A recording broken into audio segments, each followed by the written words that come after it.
motornya ditendang, spionnya dihancurkan. Semua terjadi di depan umum, hanya karena ia menolak membayar parkir liar. Tapi yang tak mereka tahu, pria itu adalah seorang letnan TNI Kopassus. Dan keesokan harinya, langit Chiapel pecah. Satu kompi pasukan bersenjata datang menyapu habis markas preman buaya.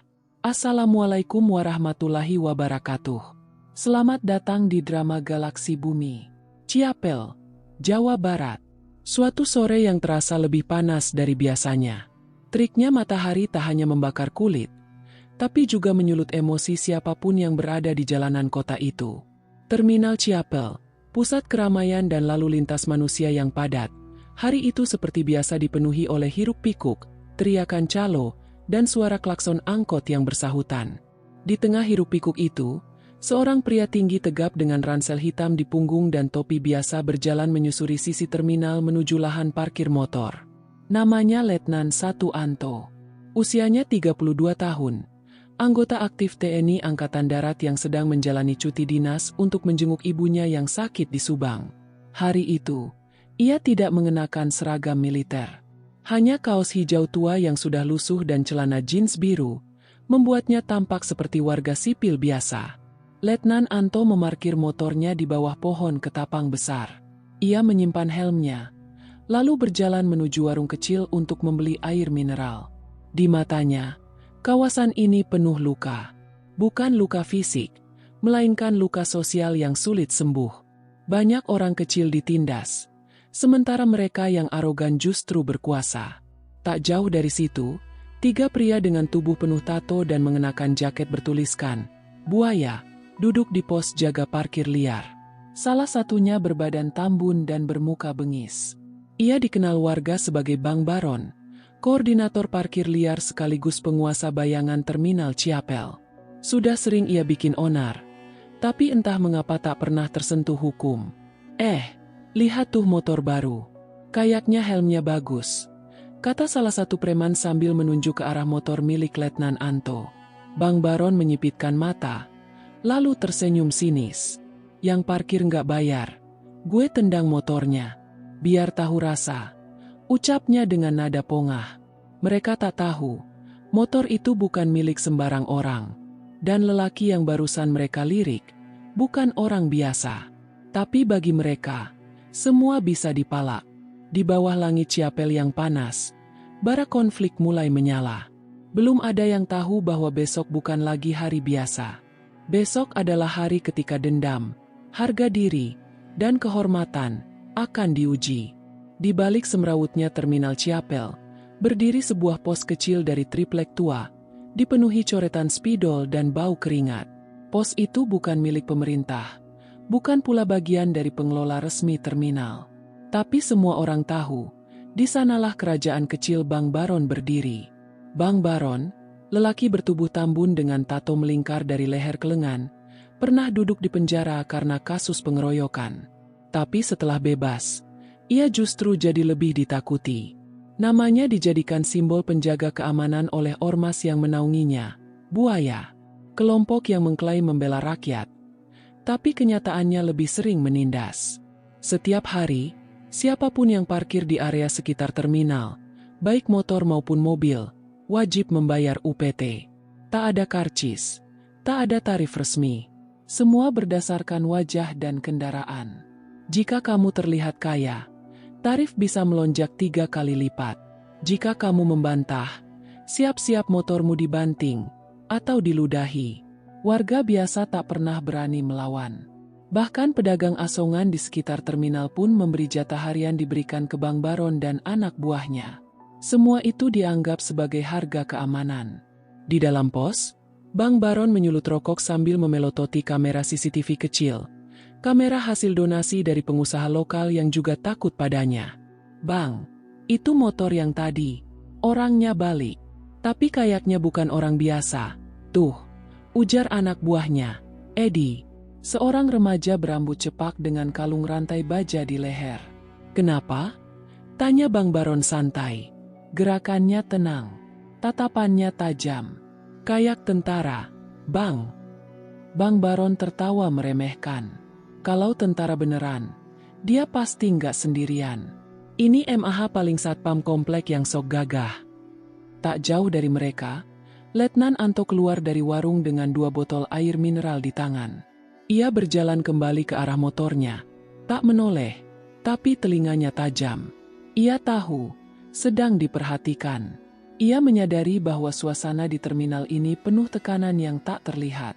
Bukan hanya untuk dirinya, tapi juga untuk rakyat kecil yang setiap hari harus menunduk, takut pada orang-orang yang merasa punya kuasa atas jalanan. Sore itu, sebelum naik motornya, Anto berhenti sejenak. Ia menatap ke arah pos jaga tempat Bang Baron duduk sambil mengepulkan asap rokok. Tatapan mereka bertemu. Tegang, singkat, tapi penuh makna. Dalam hati Anto, satu kalimat terngiang pelan. Saya mungkin sedang cuti, tapi harga diri tentara tak pernah libur. Besok pagi, dunia Bang Baron akan berubah. Tapi malam ini, tak ada yang tahu badai seperti apa yang sedang diam-diam disiapkan oleh takdir. Pagi menjelang, langit Ciapel tampak mendung. Terminal mulai ramai. Para pedagang membuka lapak, angkot-angkot mulai mengantre penumpang, dan suasana jalanan kembali memanas oleh teriakan calo serta suara knalpot bocor. Namun, di satu sisi terminal, ketegangan terasa jauh lebih pekat dibanding udara lembab pagi itu. Letnan Anto kembali datang ke terminal. Ia harus menjemput sepupunya yang baru pulang dari pesantren. Ia memarkir motornya di tempat yang sama seperti kemarin. Tapi kali ini, ia sengaja datang lebih awal. Bukan hanya untuk menjemput, tapi juga untuk mengamati. Tak lama setelah ia turun dari motor, 3 preman dari Buaya datang menghampiri. Edi yang paling depan, diikuti oleh Jack dan Abeng. Mereka masih muda, tapi wajah-wajah mereka sudah keras, terbentuk oleh kerasnya jalanan. Bang, parkir di sini bayar dulu dong, kata Edi dengan nada menantang. Berapa? Tanya Anto datar. 50.000, jawab Edi. Itu harga parkir, atau harga perampokan? Balas Anto, tenang namun tajam. Edi langsung tersinggung. Lu pikir gue main-main? Anto melangkah lebih dekat. Matanya lurus menatap Edi. Kalau kau pikir semua orang bisa dipalak, kau baru saja menyentuh orang yang salah. Ketegangan pun memuncak. Tanpa aba-aba, Edi mendorong dada Anto dengan paksa. Anto tak bereaksi. Tapi begitu Edi mengangkat tangan lagi, tangan Anto bergerak cepat. Ia menangkap pergelangan tangan Edi dan membanting tubuhnya ke tanah. Jack dan Abeng sontak maju. Tapi hanya dalam beberapa detik, keduanya sudah meringis kesakitan. Terkapar di aspal, dengan posisi patah gerak. Suasana terminal mendadak hening. Dari kejauhan, Bang Baron berlari menghampiri. Melihat anak buahnya terkapar, matanya menyala marah. Siapa lu sebenarnya? Bentaknya. Anto hanya merogoh saku belakangnya, mengambil dompet, dan menunjukkan kartu identitas dinasnya. TNI Ed. Letnan 1 Anto. Kopassus. Semua diam. Tak ada yang berani bersuara. Namun dalam keangkuhannya, Bang Baron justru menendang spion motor Anto hingga pecah. Tentara juga manusia. Jangan sok jago di jalanan gue, katanya keras. Anto tak membalas. Ia hanya memandang ke arah spion yang pecah, lalu berjalan pergi. Tapi hatinya terbakar. Hari itu, tak ada darah yang tumpah, tapi harga diri telah diinjak. Dan bagi seorang prajurit, itu adalah deklarasi perang. Senja mulai turun ketika Anto tiba di rumah ibunya di Subang. Rumah kecil itu tampak tenang, tapi wajah sang ibu yang renta dan lemah tak cukup untuk menghapus bara amarah yang membara di dadanya. Ia menyuapi ibunya makan, memastikan perempuan yang telah melahirkannya itu istirahat dengan tenang. Tapi batinnya tak tenang. Setelah memastikan semuanya aman, Letnan Anto masuk ke kamar kecilnya. Di kamar itulah, ia membuka laptop, menyambungkan VPN, dan membuka folder khusus. Folder yang hanya bisa diakses oleh anggota aktif dengan otorisasi tingkat 2. Ia mulai merekam laporan suara. Wajahnya datar, tapi suara dan intonasinya penuh ketegasan. Letu Anto melaporkan. Terminal Ciapel. Area publik dikendalikan oleh ormas buaya yang melakukan pemalakan sistematis. Sudah terjadi pelanggaran terhadap warga, dan terakhir, terhadap saya. Kerusakan properti militer. Tindakan kekerasan. Saya tidak membalas. Tapi saya mencatat. Ia menarik napas pendek. Mohon izin untuk operasi khusus terbatas. Bukan untuk balas dendam, tapi untuk menegakkan wibawa institusi. Jika bukan kita yang bersihkan mereka, siapa lagi? Laporan itu tak perlu dibumbui. Tak perlu disampaikan dengan emosi. Karena semua yang menerima laporan itu tahu, jika seorang prajurit Kopassus meminta izin secara formal untuk operasi lapangan terbatas, maka artinya ia sangat serius.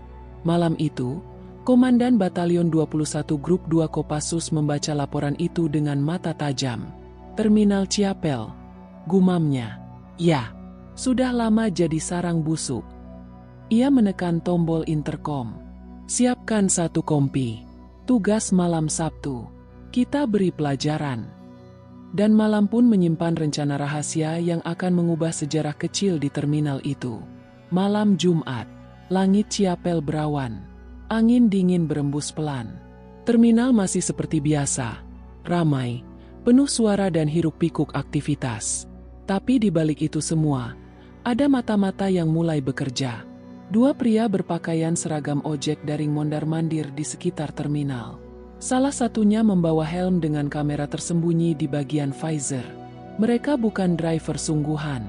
Di seberang jalan, seorang pria tua duduk di warung kopi sambil memainkan ponsel jadul. Ia tampak seperti orang biasa.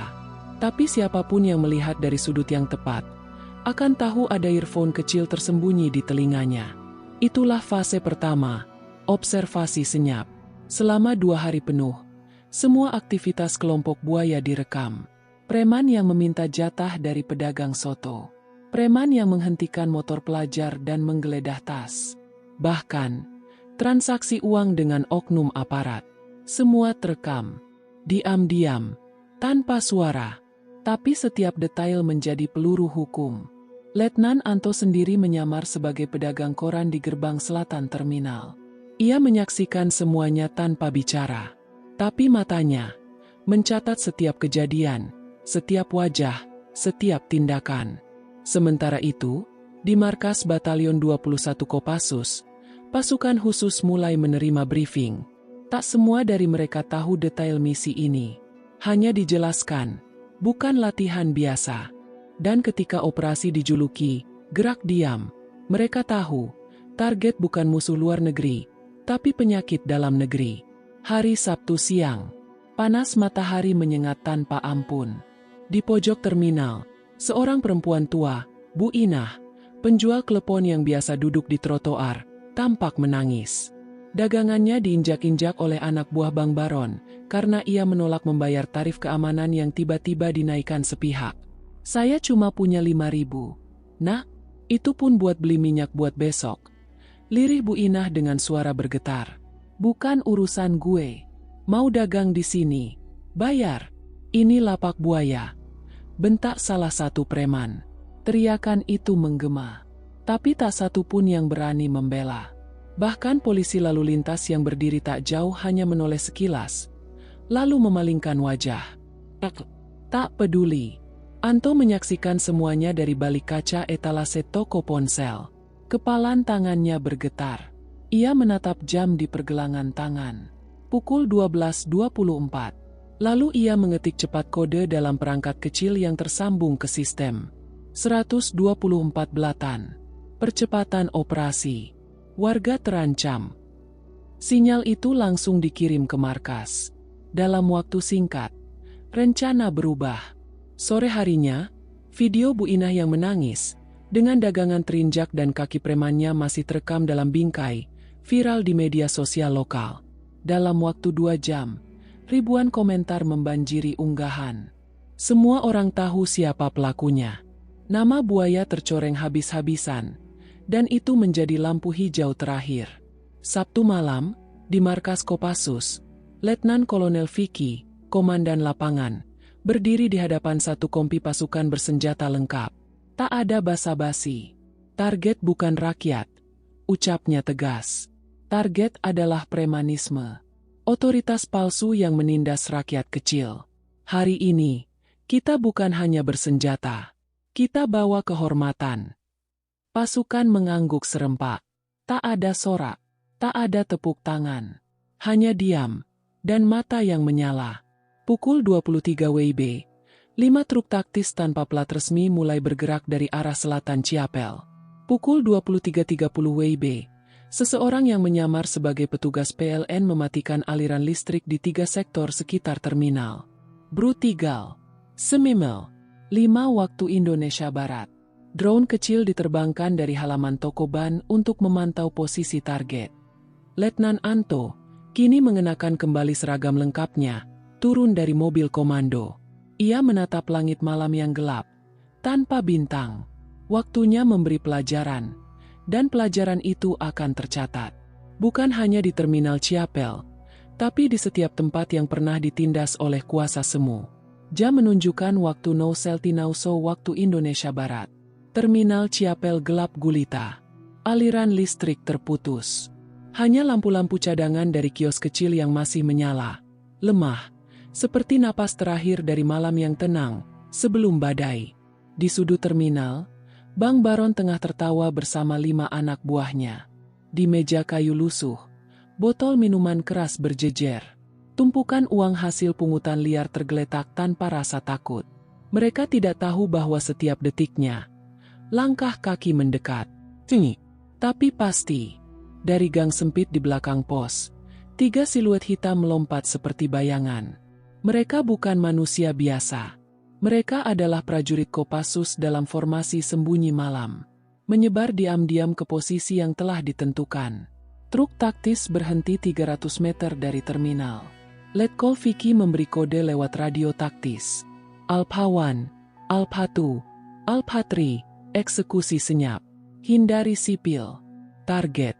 Pusat kendali dan gudang senjata buaya. Suara kaca pecah terdengar. 2 preman yang berjaga di belakang kios dilempar ke tanah. Diborgol secepat kilat. Teriakan mereka tertahan oleh kain yang membekap mulut mereka dengan disiplin militer.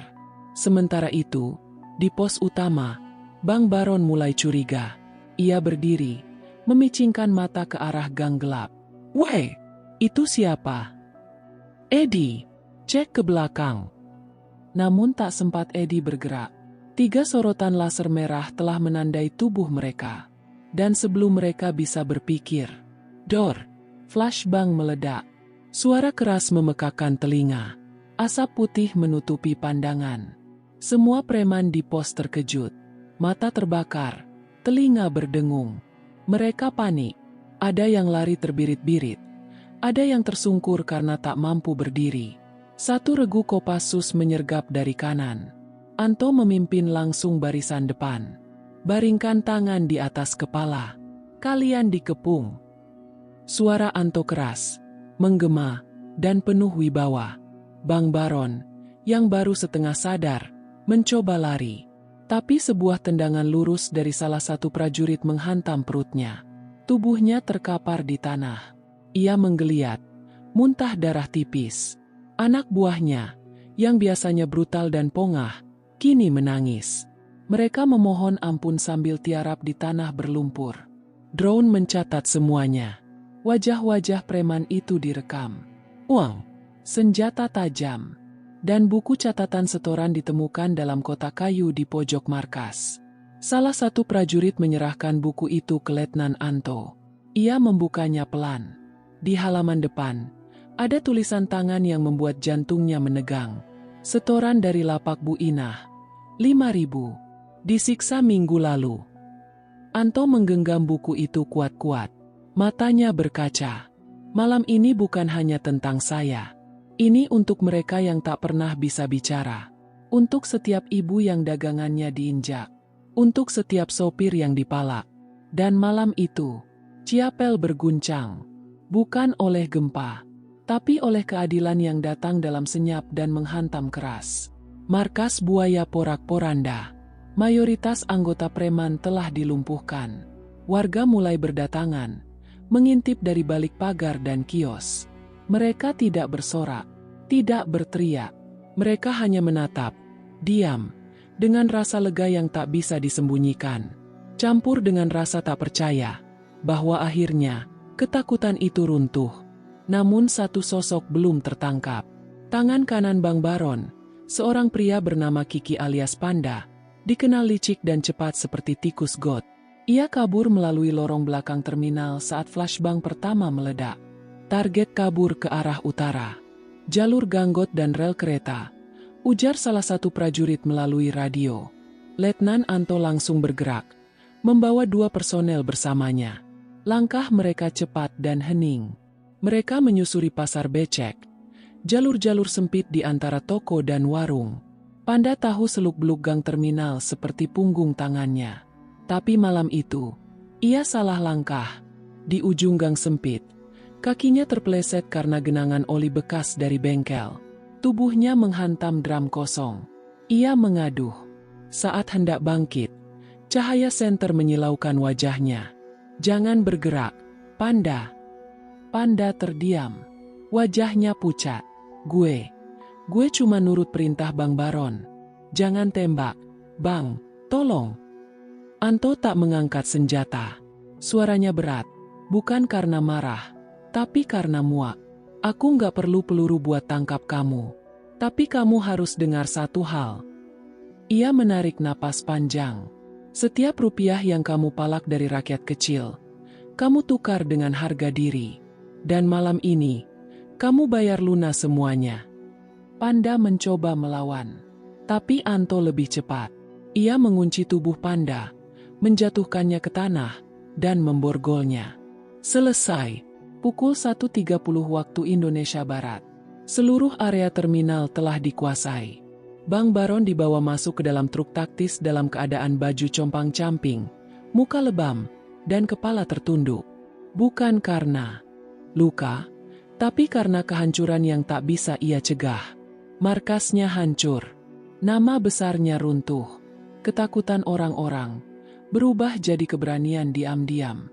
Di tengah lapangan kecil terminal, Letkol Vicky berdiri bersama Letnan Anto. Mereka menatap sisa-sisa penggerebekan. "Kamu puas, Letnan?" tanya sang komandan. Anto menjawab pelan. "Saya nggak pernah minta kehancuran, Komandan. Saya cuma ingin rasa aman kembali ke tempat ini." Letkol Vicky mengangguk pelan. "Dan kamu sudah berhasil." Langit Ciapel mulai memucat. Kabut tebal menggantung, menyelimuti jalanan yang basah. Warga berkumpul. Tak ada yang tidur malam itu. Beberapa perempuan mendekati truk, menatap dengan mata berkaca-kaca. Salah satunya, Bu Inah. Ia menghampiri Anto dengan langkah pelan. Tangannya gemetar. "Nak, saya gak tahu siapa kamu sebenarnya. Tapi makasih, udah bawa rasa aman." Anto hanya tersenyum kecil. Ia tak menjawab. Ia menunduk. Lalu mencium tangan wanita tua itu dengan penuh hormat. Sebab malam itu, bukan soal siapa yang jadi pahlawan, tapi soal siapa yang berani melawan. Ketika semua orang diam. Pagi menjelang. Matahari mulai menerobos kabut berat di Ciapel. Berita penyerbuan terminal menyebar seperti api. Media nasional menurunkan headline besar. Kopassus serbu sarang preman, buaya di Ciapel diringkus. Puluhan ditangkap. Bang Baron dan anak buahnya digiring ke markas polisi militer. Para wartawan mencoba mendekat, tapi dihalau. Di antara kerumunan, Bang Baron hanya menunduk. Wajah yang dulunya sangar, kini menyisakan kehampaan.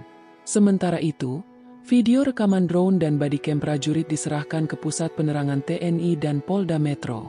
Tak ada ruang untuk kompromi. Semua bukti kuat dan menyudutkan.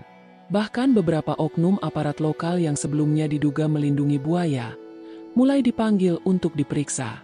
Warga menyaksikan, untuk pertama kalinya dalam hidup mereka, bahwa hukum tidak hanya hidup di buku, tapi bisa hadir di tengah pasar becek, di terminal sempit, dan di bawah tenda warung lusuh. Letnan Anto duduk sendirian di pelataran Masjid Jami Terminal Ciapel. Seragamnya masih penuh debu dan keringat. Tapi malam itu, dadanya terasa ringan.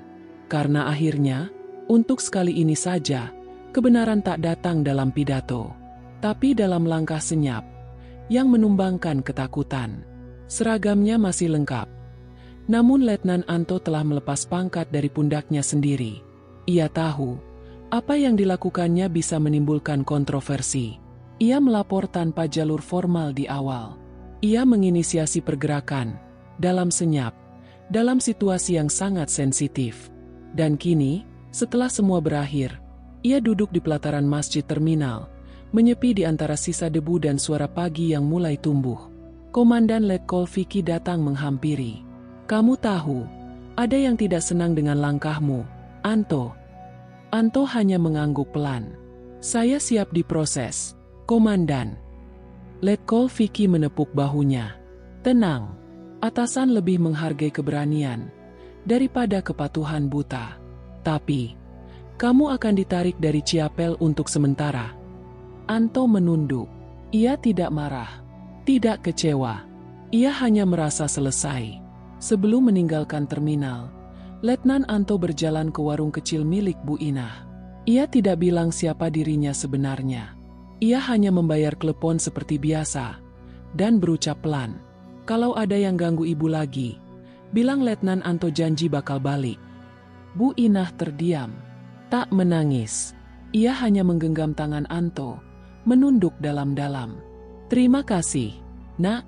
Kamu bukan cuma tentara. Kamu anak kami sekarang." Beberapa minggu setelah operasi malam itu, terminal Ciapel perlahan berubah wajah. Tidak sempurna, tapi sepi dari pungli. Pos preman buah dibongkar total. Diganti menjadi pos bantuan UMKM. Dijaga oleh relawan dari Kodim setempat. Warga mulai percaya. Mereka perlahan belajar bicara.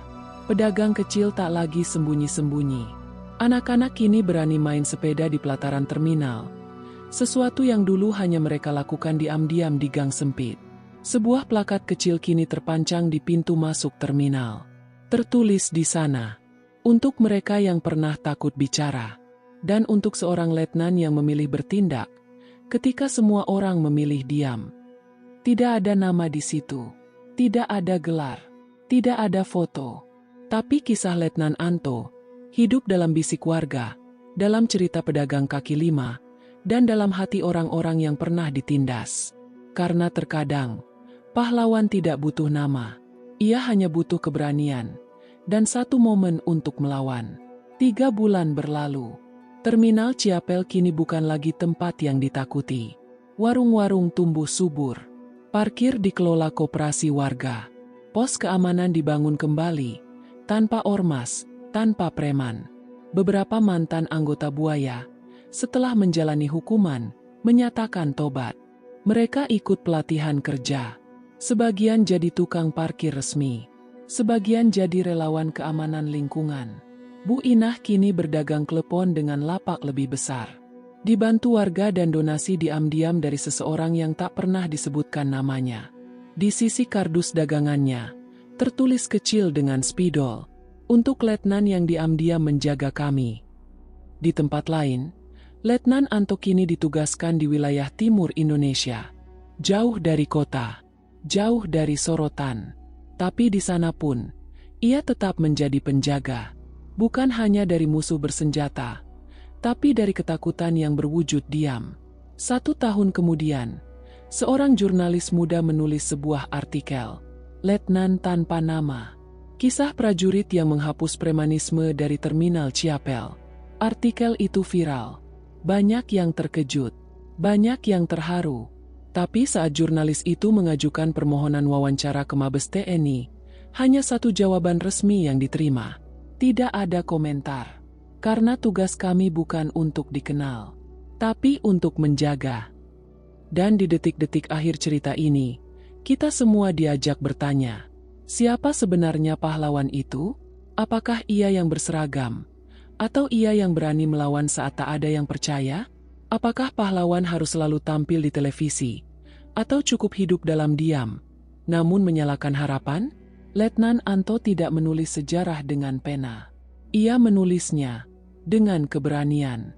Dan malam itu, di terminal Ciapel, akan selalu dikenang sebagai malam ketika ketakutan akhirnya menyerah kepada kehormatan.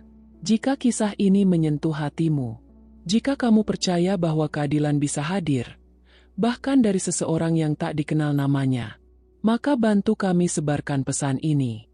Klik like untuk menghargai keberanian. Tulis komentar jika kamu punya suara yang lama tertahan. Dan yang paling penting, bagikan video ini. Kirim ke temanmu, keluargamu, atau siapapun yang pernah merasa kecil di hadapan ketakutan. Karena, siapa tahu, cerita ini bisa menjadi keberanian pertama bagi mereka. Subscribe sekarang dan jadilah bagian dari gerakan kecil ini. Gerakan yang percaya bahwa sebuah cerita bisa menyentuh, menginspirasi, bahkan mengubah. Sampai jumpa di cerita selanjutnya, di mana setiap kisah punya suara, dan keberanian tak selalu berbaju pangkat.